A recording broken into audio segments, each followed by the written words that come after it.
Welcome back. Joining us on the show now is former Petroleum Secretary, Mr. R.S Pandey. Mr. Pandey, thank you so much for joining us. And even as whatever is happening in the international markets, the whole fact that nearly 80% of the global countries actually import crude and India's dependence clearly is high. Within the Asian markets, our growth is on the higher side as well. Even as we import from Russia at a much discounted price, with what's happening, how do you see that impact coming in for India?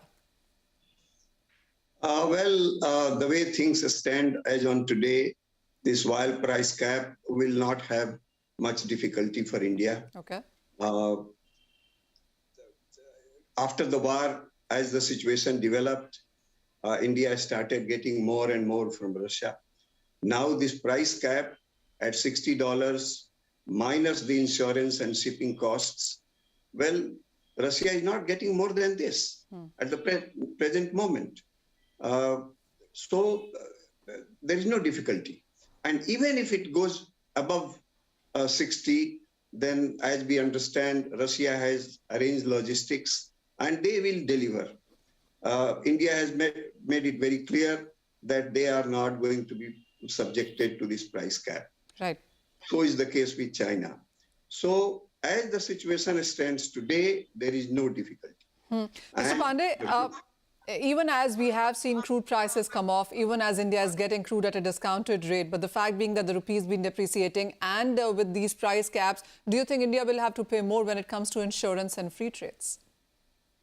Well, as we understand as of now, Russia has been delivering through Western insurance, etc. And if the price cap is at 60, and the delivered price comes to less than that, then the price cap does not take effect. The sanctions don't take effect. If it goes beyond this, then there is a question of sanctions. But then Russia has also arranged alternative logistics. So that shouldn't really make much of a difference because the global demand situation is such that the price is not going to go much high. China, as it stands, the global economy in Europe and US, as things stand today, there doesn't seem to be any difficulty. But should China's economy recover, COVID situation improves, and then the international price goes up, then there could be some issues, but one doesn't think that will be the scenario. But additionally, those who impose the price cap, they have also said that every 2 months they are going to relook at it. They revise it upwards or downwards. So nobody really wants the crude supply to stop. China and India have made it very clear they are not going to be part of the price cap because that suits Russia. If they become part of the price cap and the price goes beyond this level, then Russia might disrupt supplies even at a cost to it, economic cost to it. So today there is no difficulty, but if the price goes up and if the revision is not consistent with Russia's liking, then there could be serious issues. And I think all concerned will like to avoid that scenario. That is how they didn't cap the price below 60. There were demands within Europe that let it be at 30, let it be at 40, but those who imposed finally, they kept it at level of 60, which suits almost everyone in the current situation. And OPEC is also watching, and they have made it very clear that as on now, they will not revise it. They will not say whether they will increase the supply or decrease the supply, but they are on wait and watch, and they are seeing how the situation develops. Clearly. Mr. Pandey, as we were discussing before the break as well with our global guests, that 2022 clearly has been a difficult year. We've seen a huge volatility and so many things unfolding. And as we enter into the new year, it's not that things are changing because the uncertainty is just about continue here. How have you seen the Indian demand in 2022? What's your sense, even at these higher prices, even at skyrocketing fuel and aviation prices, we still have seen demand continue to grow?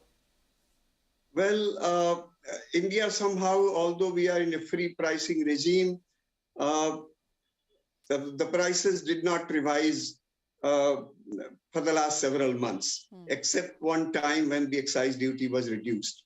So it has not really been a free pricing situation, given the level of inflation, given the requirements of elections. Government of India did not touch the prices, and the companies were apparently taking instructions from the government. But now the price level has come down, and there is certainly a need for revising the prices downwards, retail prices. Now let's see how it goes, because companies have incurred a lot of losses. If you see their balance sheet for the past 6 months, they are in a really loss situation. About 20,000 crore is the combined loss of the three oil marketing companies. So unless the level of taxation, the excise duty comes down, unless the VAT rates come down in various states, well, it is difficult for Government of India to revise the price downwards. Clearly. So even as in the international markets, India may stand tall in sense of getting a discounted crude, but for the Indian markets itself, the thing really seems to be getting slightly difficult or serious as it might be. Mr. Pandey, as always, thank you so much for joining us, sir, with your sense on the energy and the Indian aspect there. But with that, it's time for a wrap on this edition of Commodity Champion. News continues on CNBC TV 18. Stay tuned.